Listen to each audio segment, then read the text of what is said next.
Dragi prijatelji, večeras ću vam ispričati jednu zaista tužnu priču koja se desila u Bosni, u gradu Prijedoru, i mogu vam reći da je veoma potresla taj grad. Ja iz Prijedora imam puno prijatelja koji prate ovaj kanal i kontaktirao sam ih da bi dobio što više informacija u vezi ovog događaja, međutim nisu bili voljni da puno pričaju o ovom događaju. Oni su rekli doslovce ovako: braco, lepo je što radiš emisiju o ovoj mladoj i nesrećnoj ženi i njen slučaj ne sme da se zaboravi, ali imamo neki osjećaj gorčine kada pričamo u vezi svega toga i nećemo puno pričati detalje, ne iz razloga zato što ne želimo neku saradnju. Naprotiv, mi volimo da sarađujemo sa tobom, ali kada je ovaj događaj u pitanju, imamo osjećaj da ako puno pričamo o njemu, kao da ćemo opet privući neko zlo u naš grad. I zato nećemo puno pričati, reći ćemo neke najosnovnije stvari koje znamo o njoj i iskren da budem, sve to što ću vam reći večeras čuo sam od svojih prijatelja iz Prijedora. Kao prvo, Prijedor je jedan divan grad. Podsjeća me kao da je stao u onom periodu 70. i 80. godina onog vremena bivše nam SFRJ. Zašto? Ljudi su jako otvoreni, ljudi su veoma fini i gostoljubivi, bez obzira kom entitetu pripadaju. Oni svi za sebe kažu mi smo Bosanci, mi smo iz Prijedora. Prijedorčani su pre svega jako humani ljudi, brinu o svima i brinu o ljudima koji nisu tako materijalno situirani. Oni imaju puno humanitarnih organizacija u svom gradu i brinu se i za one ljude koji su došli u ovaj grad nekom mukom i jednostavno došli su bez ičega. Organizovali su se kako bi im pomogli i učinili život lakšim. A njima, Prijedorčanima, srce je veliko i duša im je ispunjena zbog te dobrote koju oni nesebično daju drugim ljudima. I to me podsjeća na ona vremena iz real socijalizma kada smo svi brinuli o drugim ljudima. Prosto sam srećan kada naiđem na jednu tako malu oazu gde se još uvek poštuju stare vrednosti iz onog vremena socijalizma, koje doduše mnogi ljudi pamte po dobrome, a neki, bogami, su sve što imaju ostvarili u tom periodu. Za obične ljude koji žele da steknu nešto samo svojim radom, mislim da je taj period bio najbolji. I sada, da ne bude da nisam jugonostalgičar, jesam jugonostalgičar jer smatram da je taj period u kome smo tada živeli zapravo najbolji period u istoriji naših naroda. Zašto spominjem večeras u mojoj priči ovu prelepu oazu koja podsjeća na ta predivna vremena? Zato što se 20. januara 2023. godine desio u tom gradu jedan požar koji je uznemirio kompletni grad. Naime, oko 10 časova ujutru vatrogasnu službu grada Prijedora pozvali su zabrinuti ljudi koji su živeli u ulici Ilije Stojanovića u Prijedoru i prijavili su da u jednoj zgradi u njihovom komšiluku gori jedan stan i da kulja gust dim i da se plaše da će požar uhvatiti celu zgradu, a možda se, ne daj Bože, proširi i na susedne zgrade. Vatrogasci su odmah izašli na teren. Posle skoro sat vremena borbe sa stihijom uspeli su da ugase požar, zato što je požar iz stana gde je zapravo počeo da gori proširio se i na hodnik i uhvatio je i stepenište. Uhvatio je i neku lamperiju koja se nalazila u hodniku te zgrade i pretio je da se proširi na čitavu zgradu i da zahvati i susedne stanove. Inače, ta zgrada je zidana 50. godina i nije imala betonsku konstrukciju, nego je imala kostur od metalne konstrukcije i umesto ploče bio je karatavan. I požar je zahvatio i taj karatavan i vatrogasci su imali zaista veliki problem dok su obuzdali taj požar. I ušli su i u stan odakle je požar krenuo. Plašili su se da u istom stanu ima i žrtve. I taj njihov strah je bio zapravo i opravdan, jer su posle nekoliko minuta naišli na beživotno ugljenisano telo jedne žene. Odmah na samom licu mesta utvrđen je identitet stradale žene i znali su da se radi zapravo o jednoj ženi koja je imala 44 godine i zvala se Neda Milojević. A ko je u stvari bila Neda Milojević? Neda Milojević je rođena 1978. godine u Prijedoru. Ona je tu živela ceo svoj život sa svojom porodicom, imala je i sestru, završila je osnovnu i srednju školu u Prijedoru i kasnije je pokušala da radi neke poslove, međutim šta god je počela da radi nije dugo ostajala na tim poslovima zato što je imala neke zdravstvene probleme i primala je socijalnu pomoć od biroa i iz opštine svoga grada. I bila je onako poznata kao mlada žena koja je volela druženje sa svojim prijateljicama iz osnovne škole. Volela je kasnije, kada su se pojavile društvene mreže, da bude prisutna na istim i volela je sve ljude. Davala je one objave u smislu podrške drugim ljudima koji su imali neke probleme u životu. Ona ih je hrabrila i nesebično je delila savete. Takođe je obožavala svog psa Pekinezera. Nije se udavala, nije imala dece, ali je volela da ima prijatelje i društvo. Neda je bila osoba koja nije volela alkohol, nije volela da izlazi po tim kafanama kako bi se provodila, nije volela kladionice, nije volela kocku i tako tu varijantu, kao što ima sada i masa žena koje odlaze po tim kladionicama, verujući da će neki tiket doneti upravo njoj dobitnu kombinaciju. Ona je verovala u neke druge stvari, malte ne bajkovite. Verovala je da će jednog dana doći za nju neko bolje vreme i da će se ostvariti neke njene želje koje je ona malte ne priželjkivala još iz detinjstva. Neda je volela da čita romane. Obožavala je da čita romane poznate spisateljice Jane Austen, u kojima svaka junakinja na kraju pronađe svog džentlmena. Tako je i Neda verovala da će jednog dana pronaći svog Mr. Darcyja. Ona je verovala u to i čekala je svoj dan. I volela je da se savremeno oblači. Međutim, Nedina kosa, Nedino lice odavale su utisak jedne žene koja je zapravo poštovala stare vrednosti i volela je zapravo onaj stari stil ženske lepote. Imala je ono lice Monalize. Sada, dok je ona čekala svog Mr. Darcyja, u njen život je zapravo zakoračio jedan drugi mister koji je mnogo toga učinio lošeg ovoj predobroj ženi. On je isto bio iz Prijedora i zvao se Žarko.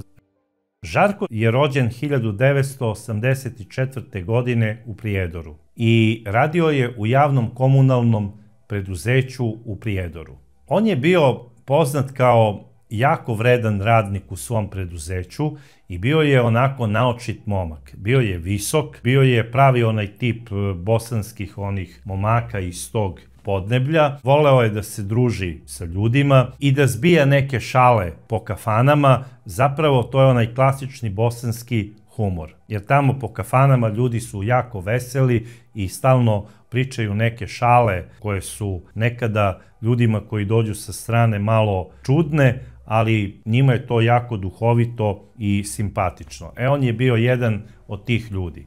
Zapravo, voleo je da bude u centru pažnje, pogotovo kada se pojave ljudi koji dolaze sa strane. Sada, poznato je da svi koji su poznavali Žarka, oni su govorili da je on uvek voleo devojke koje su malo starije od njega. To je tako od detinjstva se palio na starije devojke. Zapravo, ljudi koji su s njim išli u osnovnu školu govorili su da je on bio prvo zaljubljen u svoju učiteljicu, a kasnije i u jednu nastavnicu geografije. Obožavao je tu nastavnicu, međutim kada bi ga ta ista nastavnica izvela pred kartu da pokaže gde je Velika Britanija, on bi se toliko zbunio i tražio bi je negde na istoku Rusije, blizu Japana. I ona bi ga pitala, dobro mislim, jel ti znaš gde se nalazi Velika Britanija? Pa tu negde, ovde oko Rusije. I ona bi mu dala jedinicu. I kada bi se on vratio u klupu, kada bi deca počela da ga zezaju i kada bi mu pokazali, pa kaže, mislim, ja sam znao da je to Engleska, nisam znao da je to Britanija. Eto, takav je bio ovaj Žarko, koga su inače u školi zvali Zare. I početkom ovog 21. veka, Žare odmah po završenoj školi, odnosno Zare, odlučio je da se zaposli i počeo je da radi i da zarađuje svoj hleb. Međutim, ta nova vremena su nosila i neke nove poroke. Malte ne kladionice su se otvarale kao nekada pekare. Kladionice su nicale kao pečurke posle kiše i Zare je, kao i mnogi mladići, postao ovisnik o klađenju. To je zapravo jedna jako opasna bolest. I eto, on je oboleo od te bolesti i slobodno mogu reći da sve što je zarađivao, on je trošio na te tikete, verujući da će mu ti isti tiketi doneti puno para i obezbediti bolje sutra. Međutim, to sutra nikako da svane, kao i mnogim kladioničarima. I ja moram reći, ne samo da nisam fan klađenja, nego zapravo Svetska zdravstvena organizacija je klađenje proglasila kao neizlečivu bolest. Narkomanija može da se leči, ali kocka u jako retkim slučajevima. Po izveštaju tih lekara koji leče te ljude od klađenja, koji pokušavaju ipak da ih izleče, oni kažu da mozak jednog prosečnog kladioničara je na nivou jedne ptice, recimo goluba. Zašto? Zato što oni misle da su jako pametni i da će pronaći ono što se kaže siguricu koja će im doneti brdo para. Psiholozi su utvrdili da osobe koje su sklone klađenju, zapravo to su osobe koje pate od OKP-a. Zatim, ovi ljudi su ovisni o adrenalinu.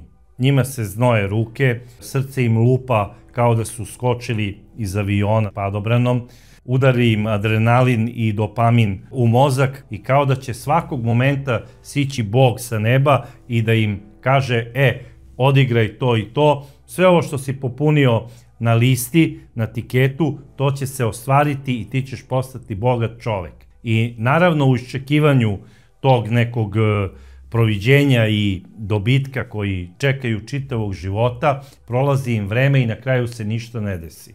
Zatim, ovi ljudi su skloni laganju i tajnovitosti. Oni nikada neće reći gde su potrošili svoj novac. Nekada pola, a neretko i celu platu. I oni pre ima da kažu, eto, sad sam sa društvom popio u kafani, ali neće da kažu, izgubio sam na klađenju.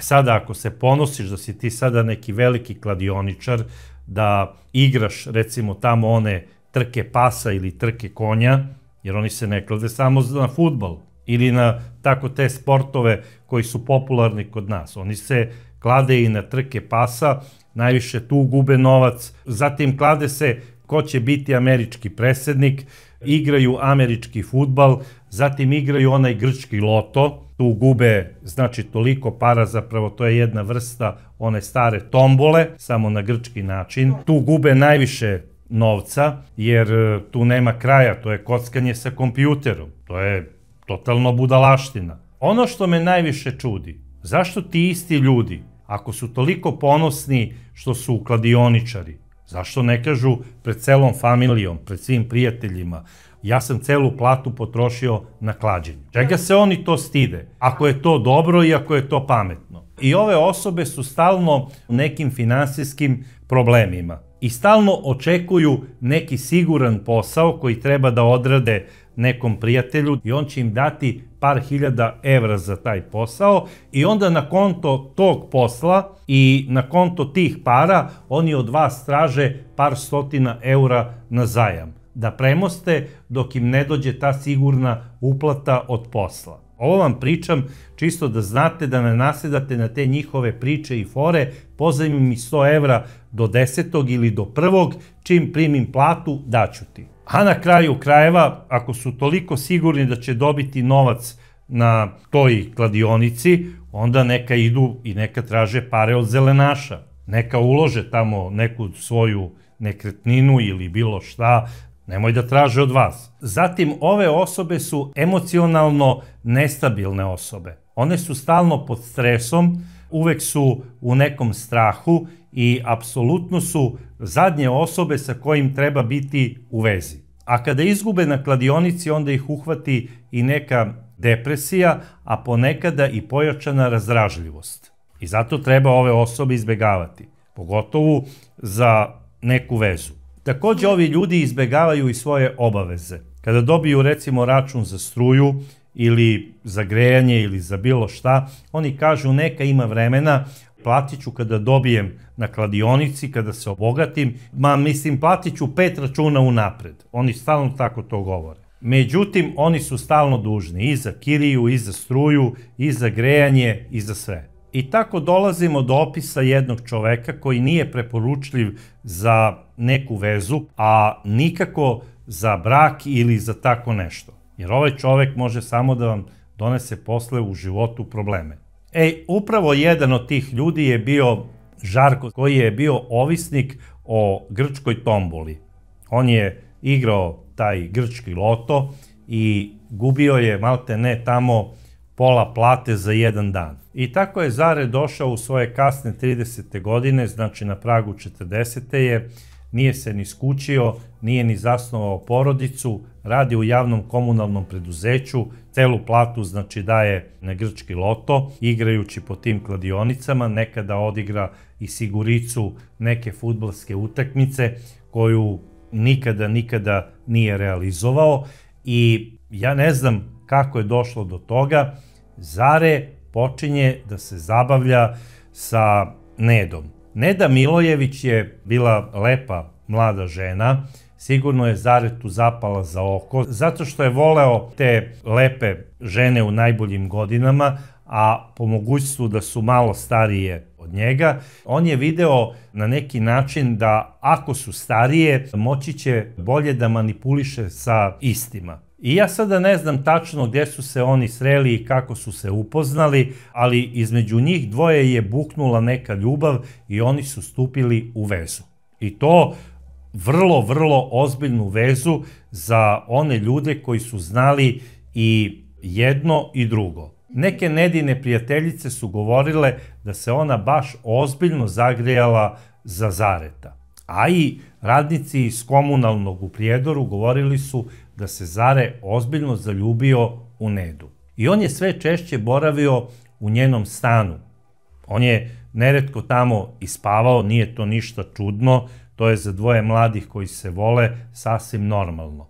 Ali ono što nije normalno, to je činjenica da je on stalno od Nede pozajmljivao novac sa izgovorom kako će joj vratiti to višestruko i svašta nešto, samo eto treba da se nešto desi. Ali to što je trebalo da se desi nikako da se desi, a samo jedna stvar je trebala da se desi, to je da prestane da ide po kladionicama. Ona je u njemu videla jednog nestašnog dečaka i nesrećnog dečaka i verovala je da će u njemu probuditi neku dobrotu i da će Zare jednog dana postati dobar čovek. Jer Neda je verovala u postojanje dobrih ljudi i na kraju krajeva to je nešto sasvim prirodno. Zamislite kako bi svet bio jadan i bedan ako ne verujemo u postojanje dobrih ljudi. Međutim, ne treba da verujemo u to postojanje po svaku cenu i ne treba da verujemo u neka čuda tog tipa. Jer čuda se zapravo dešavaju u romanima, ali u pravom životu su čuda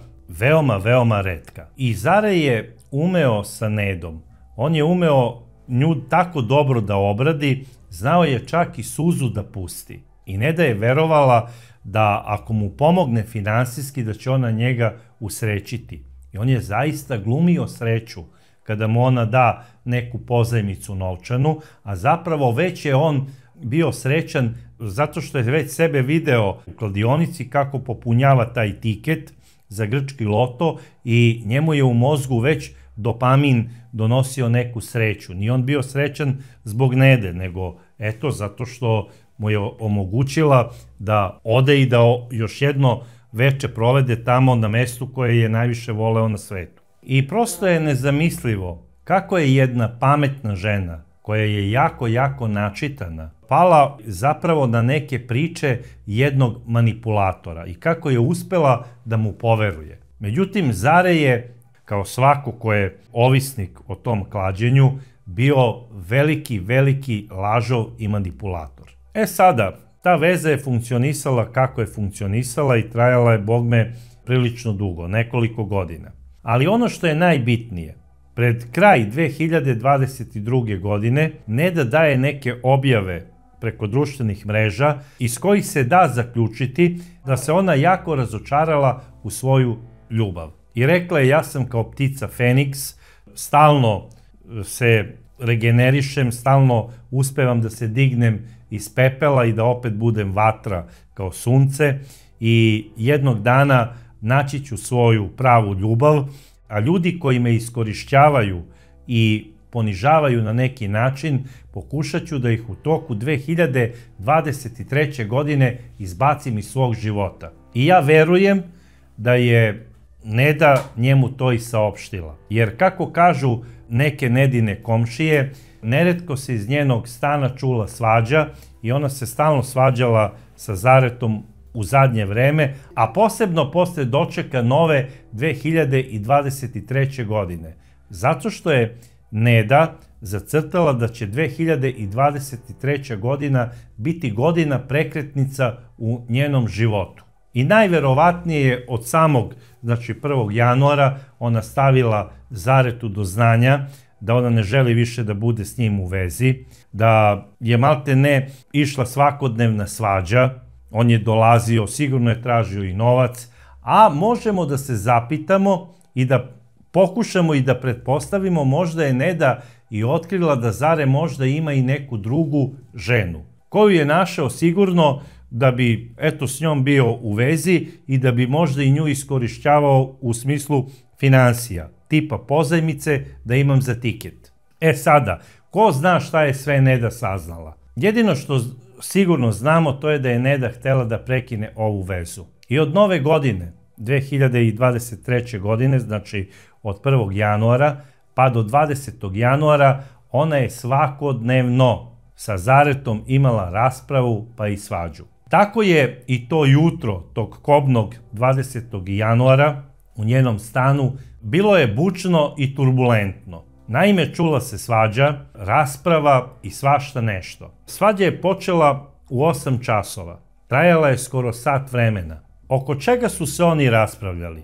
Mi to ne znamo. Ali ja mogu samo da pretpostavim da je Neda tog dana saopštila Zaretu da on mora da ide iz stana i da više ne želi sa njim da ima ništa u životu, da prekidaju vezu. Ona ima i jednu objavu gde kaže izbacit ću sve iz života u toku 2023. godine, svakog za koga mislim da me na bilo koji način omalovažava i iskorišćava. I ona je došla do zaključka da je Zare zapravo ta osoba. Međutim, šta je Zare sada rekao? Njoj, pretpostavljam, rekao je: Dušo, znam da si ljuta na mene sa razlogom, ali ajde to ćemo da raščistimo ovih dana, vidjet ćeš da to nije baš tako. Ja znam da si ti juče primila uplatu, daj mi novac da preguram današnji dan, jer imam osjećaj da je danas moj dan da dobijem velike pare. Ona mu je rekla: ma daj bre, nosi se, gubi se da te ne vidim.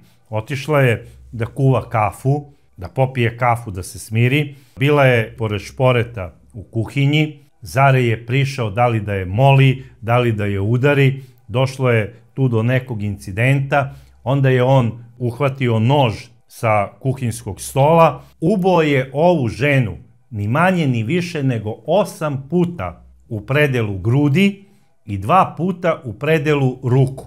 Što znači da se ova žena branila. To su one odbrambene povrede koje su nastale prilikom ubadanja. Ukupno 10 uboda je on zadao ovoj jadnoj, lepoj i mladoj ženi. i ona je pala. Pala je na pod kuhinje, bila je još uvek živa i jaukala je. Imala je bolove, što je sasvim prirodno da zapomaže i da ga moli za milost. I šta sada radi Zare? Uzima Truleks krpu i sudopere i stavlja ovoj jadnoj ženi u usta kako ne bi mogla da dozove pomoć. I onda je drškom noža 2 puta udara u predelu glave kako bi je onesvestio. I to je najverovatnije i uradio. Žena je još uvek živa, krvari, teško je ranjena. Šta radi ovaj čovek? On preko nje baca gomilu ženskih časopisa i romana i uzima ulje sa stola, sipa preko nesrećne žene i sipa po kuhinji to ulje, ceo onaj litar je rasipao po kuhinji i po dnevnom boravku i uzima upaljač i pali nesrećnu ženu i otvara prozore od dnevnog boravka kako bi kiseonik ulazio što više u stan i kako bi se vatra što više razbuktala. U tom trenutku, dok je buktao požar, u stanu je bio i Nedin pas Pekinezer, koji je cvileo, koji nije hteo da napusti svoju vlasnicu, pokušavao je da je lizanjem osvesti i on je izgoreo zajedno sa svojom vlasnicom. Sada, šta se dešava sa Zaretom?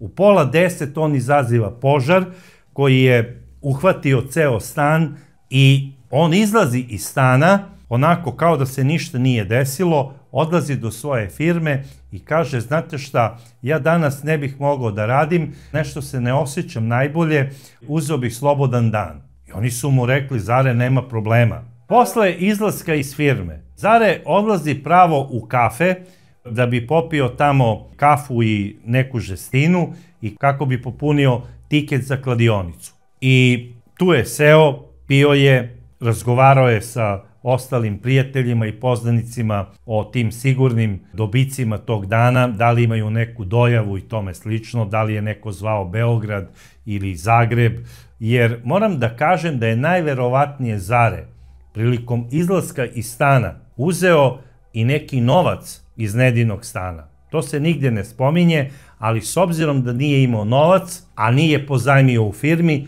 ja mislim da je on uzeo neku sumu novca. Sada, nije on Nedu ubio iz koristoljublja. On je nju ubio iz ljubomore, jer je mislio da je ona pronašla neku novu ljubav preko Facebooka. I uplašio se kako će sada ostati bez prijatelja i bez sigurne osobe koja će mu uvek pozajmiti novac kada on to nema.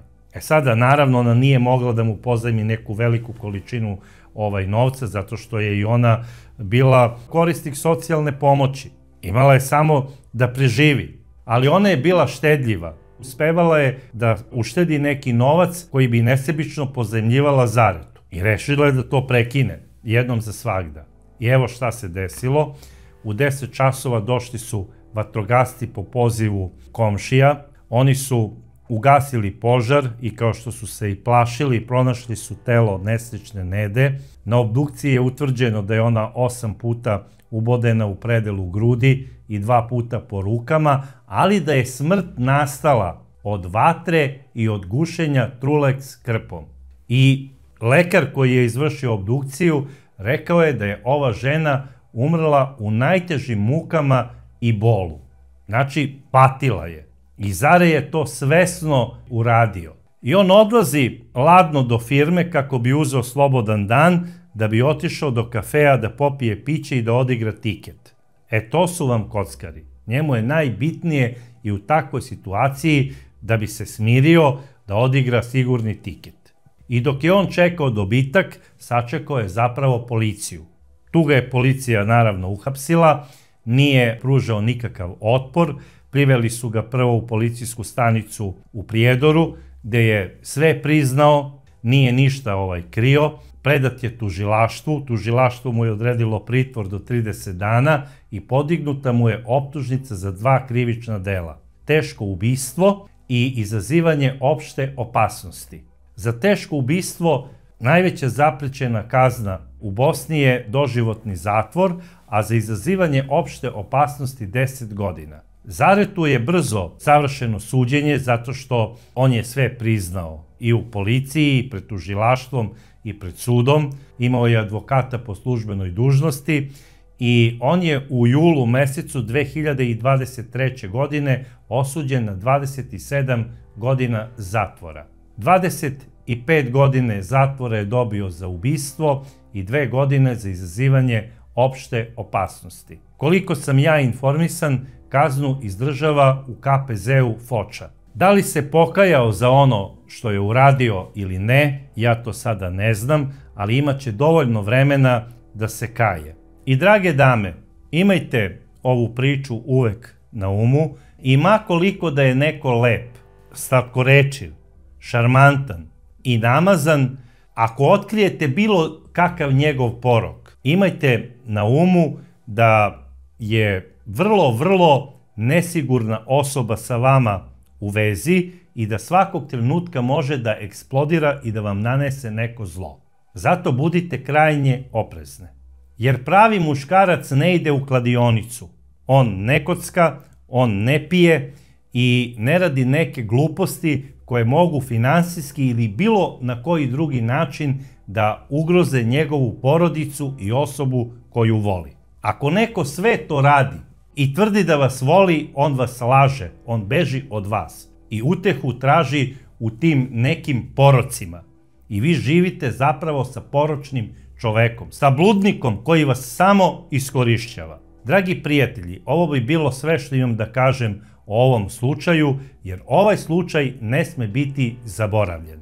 A ako vi slučajno imate neko neprijatno iskustvo sa osobama koje su sklone kockanju, kao u ovom slučaju, molim vas, napišite to u vašim komentarima i podelite vaše iskustvo sa nama. Do sledeće čudne priče, ja vas pozdravljam.